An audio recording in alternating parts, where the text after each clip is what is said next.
हम सब जानते हैं कि मधुमक्खियां हमारी दुनिया के लिए कितनी ज़रूरी हैं, खासकर पॉलिनेशन के लिए। लेकिन उनकी कहानी यहीं ख़त्म नहीं होती। वो हमें कई ऐसे बेशकीमती तोहफे भी देती हैं जिनके बारे में शायद हम ज़्यादा नहीं सोचते। तो चलिए आज मधुमक्खी के छत्ते के अंदर चलते हैं और देखते हैं कि वहाँ कौन-कौन से खजाने छिपे हैं। देखिए, मधुमक्खी का छत्ता सिर्फ एक घर नहीं है, ये तो एक छोटी सी बायो फैक्ट्री है। एक ऐसी जगह जहां प्रकृति के कुछ सबसे शानदार प्रोडक्ट्स तैयार होते हैं। ये वाकई में एक बहुत ही कॉम्प्लेक्स और अविश्वसनीय रूप से एफिशिएंट प्रोडक्शन सेंटर है। तो चलिए प्रकृति के इस खजाने के पिटारे को खोलते हैं और देखते हैं कि इसके अंदर क्या क्या छिपा है। ये वो प्रोडक्ट्स हैं जिनकी सदियों से अलग-अलग कल्चर्स में बहुत इज्जत की जाती रही हैं। इस खजाने में क्या क्या है? शहद है, मधुमोम यानी bees wax, royal jelly, propolis और हाँ, मधुमक्खी का जहर भी।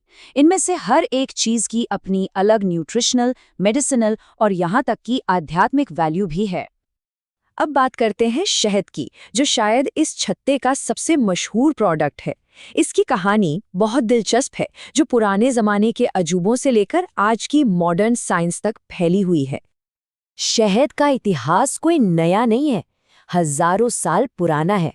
सोचिए, 8000 ईसा पूर्व के गुफा चित्रों में इसे इकट्ठा करते हुए दिखाया गया है। प्राचीन मिस्र में तो इसे एक पवित्र चीज मानते थे, पूजा से लेकर पैसे की तरह भी इस्तेमाल करते थे। और तो और ग्रीक फिजिशियन हिपोक्रेट्स इसे बुखार और घावों के लिए दवा के तौर पे देते थे। और आज साइंस भी इसकी मेडिसिनल प्रॉपर्टीज को मानती है। और ये बात तो सच में हैरान कर देने वाली है कि मिस्र के फराओ के मकबरों में हजारों साल बाद भी शहद एकदम परफेक्ट कंडीशन में मिला। ये दिखाता है कि शहद में कुदरती तौर पर एंटी माइक्रोबियल गुण कितने कमाल के होते हैं, जो इसे कभी खराब ही नहीं होने देते। तो सवाल ये है कि शहद में ऐसा क्या जादू है? देखिए, आज का विज्ञान हमें बताता है कि शहद सिर्फ मीठा पानी नहीं है। ये 180 से ज़्यादा चीज़ों का एक कॉम्प्लेक्स मिक्सचर है। इसमें sugar, amino acids, vitamins, minerals, enzymes और बहुत पावरफुल एंटीऑक्सीडेंट्स होते हैं, जो इसे इसकी हीलिंग पावर देते हैं। और इन्हीं सब खूबियों की वजह से आज शहद का ग्लोबल मार्केट पता है कितना बड़ा है? 9 अरब डॉलर से भी ज़्यादा का। इसे एक सुपर फूड माना जाता है और इसकी पॉपुलैरिटी दिन ब दिन बढ़ती ही जा रही है। लेकिन इस बढ़ती पॉपुलैरिटी और ज़बरदस्त डिमांड का एक दूसरा पहलू भी है, एक स्याह पहलू। अब हमारी कहानी में एक मोड़ आता है जहां हम देखेंगे कि ये छत्ता कितने ज़्यादा प्रेशर में है। इस मांग की एक कीमत चुकानी पड़ती है, पर वो कीमत है क्या? ये सिर्फ पैसों की बात नहीं है, ये वो कीमत है जो मधुमक्खियां और हमारा पूरा पर्यावरण चुका रहा है। तो देखिए, सबसे बड़ी दिक्कत ये है कि ज्यादा शहद पाने के लिए मधुमक्खियों से उनका नेचुरल खाना यानी फूलों का रस छीन लिया जाता है और बदले में उन्हें चीनी का घोल पिलाया जाता है। जैसा कि आप यहाँ देख सकते हैं, फूलों के रस में बहुत सारे न्यूट्रिएंट्स होते हैं जो मधुमक्खियों की इम्यूनिटी बढ़ाते हैं। वहीं चीनी का घोल सिर्फ पेट भरता है, पोषण नहीं देता, जिससे वो कमजोर हो जाती हैं। और इसका असर सिर्फ मधुमक्खियों पर नहीं, हम सब पर पड़ रहा है। हाल ही में एक रिपोर्ट आई कि यूरोपियन यूनियन में इंपोर्ट होने वाले शहद में से लगभग 46% में मिलावट का शक है। मतलब सस्ते शुगर सिरप को शहद बताकर बेचा जा रहा है। ये धोखाधड़ी सीधे सीधे इंडस्ट्रियल प्रेशर का नतीजा है। बात यहीं खत्म नहीं होती।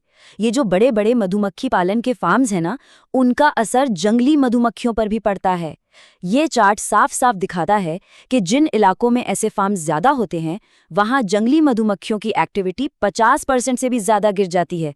ऐसा इसलिए क्योंकि खाने के लिए कंपटीशन बढ़ जाता है। तो क्या इसका कोई हल है? क्या कोई रास्ता है? जी हाँ, बिल्कुल है। अब हम एक ऐसे रास्ते की बात करेंगे जो सस्टेनेबिलिटी की तरफ जाता है और इन सारी मुश्किलों का एक हल पेश करता है। और ये समाधान है फेयर ट्रेड बी कीपिंग। ये एक तरह का आंदोलन है जिसका मकसद शहद उत्पादन का एक ऐसा सिस्टम बनाना है जो नैतिक हो, टिकाऊ हो और सबके लिए फायदेमंद हो, मधुमक्खियों के लिए भी और मधुमक्खी पालकों के लिए भी। अब सवाल ये है कि ये इतना जरूरी क्यों है? जरा इस चार्ट को देखिए। दुनिया का 70% से ज्यादा शहद छोटे किसान या छोटे प्रोड्यूसर्स बनाते हैं। फेयर ट्रेड उन्हें मार्केट के उतार चढ़ाव से बचाता है और उन्हें मजबूत बनाता है। तो ये फेयर ट्रेड काम कैसे करता है? इसके 4 मेन पिलर्स हैं। पहला, किसानों को सही दाम की गारंटी। दूसरा, मधुमक्खियों की सेहत को सबसे ऊपर रखना, ना कि सिर्फ ज्यादा प्रोडक्शन को। तीसरा, पर्यावरण की सुरक्षा और खतरनाक केमिकल्स पर रोक। और चौथा, कस्टमर्स के लिए पूरी पारदर्शिता, मतलब शहद छत्ते से जार तक कैसे पहुंचा, यह सब पता हो।